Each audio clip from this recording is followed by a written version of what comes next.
This channel does not promote any violent, harmful, or illegal activities. All content provided by this channel is meant for an educational purpose only. Top quality और consistent performance के लिए सिर्फ silver pump नाम याद रखना। আসি পরের খবরে। বারুইপুর হোক বা বেলগাছিয়া, তিনি যেখানেই যাচ্ছেন বাধার মুখে পড়ছেন। বেলগাছিয়ায় তো পুলিশ তাকে রক্তাক্ত করেছে বলে অভিযোগ তুলেছেন। কে তুলেছেন এই অভিযোগ? বিরোধী দলনেতা শুভেন্দু অধিকারী। আর শুভেন্দুর নিশানায় হাওড়া কমিশনারেটের এক এসআই। হিন্দু হওয়াতেই বেলগাছিয়ার দুর্গত বাসিন্দাদের ত্রাণ মিলছে না বলছেন বিরোধী দলনেতা। সোমবার সকালে পুরমন্ত্রী ঘুরে যাওয়ার পর বেলগাছিয়ার ধসবিধ্বস্ত এলাকা দেখতে যান শুভেন্দু অধিকারী। তিনি পৌঁছতেই পরিস্থিতি উত্তপ্ত হয়ে ওঠে। পুলিশ তাকে এলাকায় ঢুকতে বাধা দেয় বলে অভিযোগ করেন বিরোধী দলনেতা। পুলিশের সঙ্গে বচসা ধস্তাধস্তি বেঁধে যায় বিজেপির প্রতিনিধি দলের। শুভেন্দুর অভিযোগ, পুলিশ তাকে মারধর করে রক্ত বের করে দিয়েছে।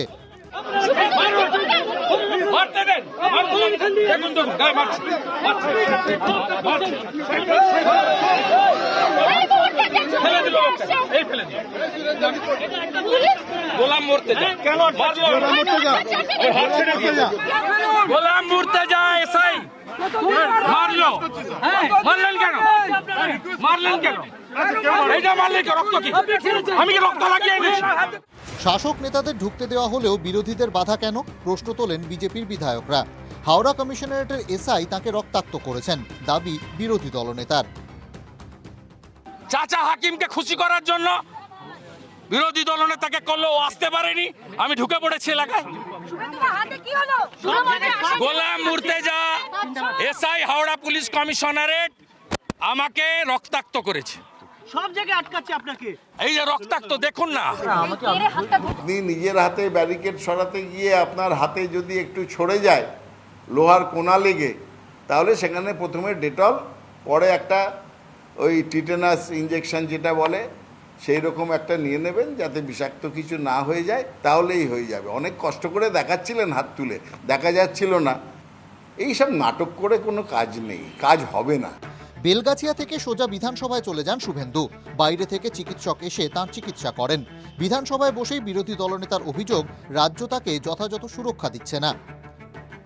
বুদ্ধবাবু তো প্রোটেকশন দিত মমতা ব্যানার্জিকে।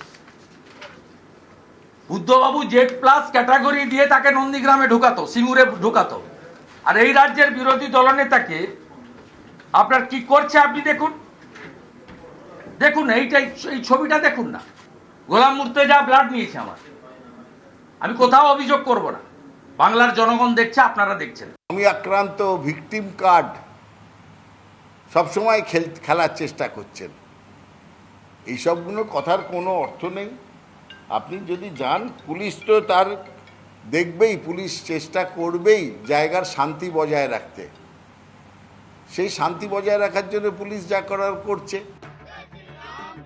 এদিন বেলগাছিয়াতে গিয়েও হিন্দুত্বের তাস খেলেন বিরোধী দলনেতা। জানান, ক্ষতিগ্রস্তদের পাশে দাঁড়াবে বিজেপি। এরা হিন্দু, এই জন্য এদের দেখছে না। এরা হিন্দু, তাই এরা রিলিফ পাচ্ছে না। এরা রোহিঙ্গা হলে পেত। আমরা কাল থেকে রিলিফ ক্যাম্প চালাচ্ছি। আমরা প্রত্যেক বাড়িতে যতক্ষণ না ওয়াটার কানেকশন হচ্ছে 20 লিটার করে পানীয় জল দেব সিদ্ধান্ত নিয়েছি। আমরা আজকে প্রত্যেকটা বাড়িতে বিজেপির পক্ষ থেকে 5,000 টাকা করে দিয়েছি, আমাদের লিমিটেড ক্যাপাসিটির মধ্যে, এবং তারপলিন দিয়েছি। এর মধ্যেই শুভেন্দুকে হেনস্থার অভিযোগে আসানসোলের বিএনআর মোড় অবরোধ করেন অগ্নিমিত্রা পাল। বেলগাছিয়া বিপর্যয়কে ম্যানমেড দাবি করে হাওড়া পুরসভাতেও বিক্ষোভ দেখায় বিজেপি।